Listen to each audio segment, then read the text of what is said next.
Iran Israel সংঘাতের বিষয়ে আলোচনা করতে এই মুহূর্তে যোগ দিচ্ছেন যোগ দিচ্ছেন চট্টগ্রাম বিশ্ববিদ্যালয়ের আন্তর্জাতিক সম্পর্ক বিভাগের অধ্যাপক ডক্টর ফরিদুল আলম। আমরা যাচ্ছি তার কাছে। ডক্টর ফরিদুল আলম, আপনাকে স্বাগত জানাচ্ছি ইন্ডিপেন্ডেন্ট সংবাদে। আমরা প্রথমেই যে বিষয়টি আপনার কাছে জানতে চাই যে ইরান ইসরায়েল পাল্টাপাল্টি যে হামলা চলছে, এই সংঘাত কমার কি কোনো লক্ষণ দেখছেন কিনা? বান্ডেল থাকলে প্রতি সেনমানিতে টাকা বাঁচবে।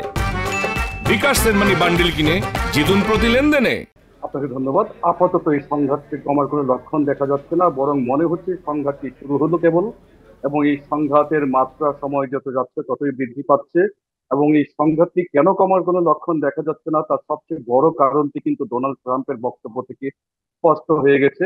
গতকালকে ভোরে যখন হামলাটি প্রথম পরিচালনা করা হলো, যুক্তরাষ্ট্রের পক্ষ থেকে তাৎক্ষণিক বার্তায় বলা হয়েছিল যে যুক্তরাষ্ট্র এই হামলা সম্পর্কে কিছুই জানে না।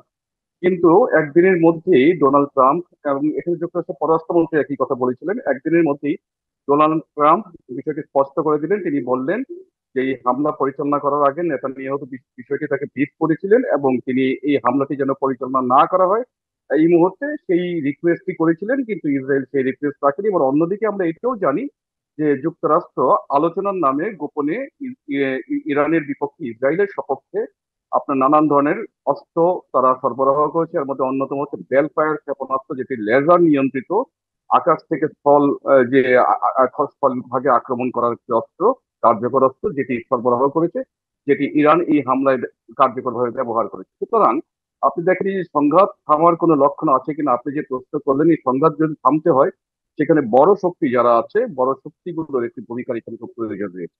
আমরা এখানে যেখানে দেখতে পাচ্ছি যুক্তরাষ্ট্র নিজেই এখানে এক ধরনের প্রভোকেশনের কাজ করেছে ইসরায়েলের জন্য ইরানি হামলার ক্ষেত্রে। সেই ক্ষেত্রে যুক্তরাষ্ট্রের দিক থেকে অবভিয়াসলি কোনো ধরনের সমঝোতার কোনো চেষ্টা তো করা হবেই না। উপরন্তু তারা এটি বলে দিয়েছে, ইরান যদি পাল্টা মার্কিন কোনো ঘাঁটি বা নাগরিকদের উপর লক্ষ্যবস্তু করে তাহলে ইরানকে কঠোর পরিণতি ভোগ করতে হবে। আপনি যেমনটি ইরানের বলছিলেন, যুক্তরাষ্ট্র সমর্থন দিচ্ছে কিন্তু ইসরায়েলকে, সেক্ষেত্রে কি যুক্তরাষ্ট্রের এই সংঘাতে সরাসরি জড়িয়ে পড়ার কোনো লক্ষণ আছে? যুক্তরাষ্ট্রের সরাসরি জড়িয়ে পড়ার কোনো প্রয়োজন এই মুহূর্তে যুক্তরাষ্ট্রের দিক থেকে এবং ইসরায়েলের দিক থেকে কোনো দিক থেকেই অনুভূত হচ্ছে না। কেননা ইসরায়েল এই হামলাটির জন্য যেভাবে দিনের পর দিন শক্তি সঞ্চয় করেছে, একদিকে ডোনাল্ড ট্রাম্পের মার্কিন যুক্তরাষ্ট্র এবং ইরান তারা পরমাণু কর্মসূচি নিয়ে ইতিমধ্যে 5 দফা আলোচনা করেছে ওমান সহ বিভিন্ন ভেন্যুতে। পাশাপাশি আলোচনার নামে কিন্তু যুক্তরাষ্ট্র ইসরায়েলকে যত রকম ভাবে সমর্থন দেওয়ার অস্ত্র এবং সামরিকভাবে সেই সমর্থন দিয়েছে। এবং যেটি ধারণাই করা হচ্ছিল ইরানের পক্ষ থেকে যে ইসরায়েল যে কোনো সময় ইরানের ঘাঁটিতে আক্রমণ করতে পারে, কিন্তু তাদের মধ্যে এই বিশ্বাস ছিল যেহেতু তারা আলোচনার টেবিলে আছে, হয়তো আলোচনার এই সময়টাতে ইসরায়েল হয়তো কোনো আক্রমণ করার মতো সাহস দেখাবে না। এই জায়গা থেকে যেটি মনে হচ্ছে স্পষ্টতই যে এইখানে ডোনাল্ড ট্রাম্পের পক্ষ থেকে এক ধরনের নীরব সমর্থন ইসরায়েলও করছিল, এবং এখানে ডোনাল্ড ট্রাম্প ইরানের সাথে আলোচনার বিষয় নিয়ে তিনি বিশ্বাস ভঙ্গ করেছেন বলে বিষয়টি মনে হচ্ছে।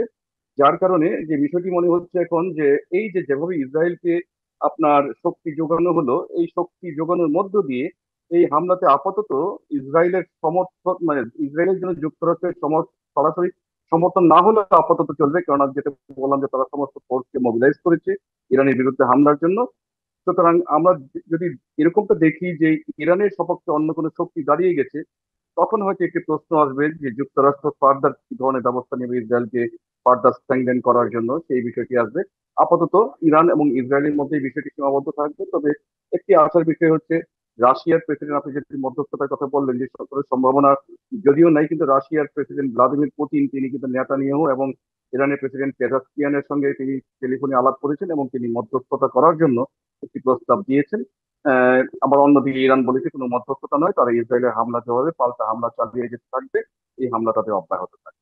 সেক্ষেত্রে যুক্তরাষ্ট্রের পরমাণু চুক্তির আলোচনা থেকে যে ইরান সরে এসেছে, এর কি ফলাফল হতে পারে? এবং আপনি বলছিলেন যে ভ্লাদিমির পুতিন চেষ্টা করছেন অন্যান্য বিশ্ব নেতাদের সঙ্গে আলোচনা করে এই সংকট সমাধানের জন্য।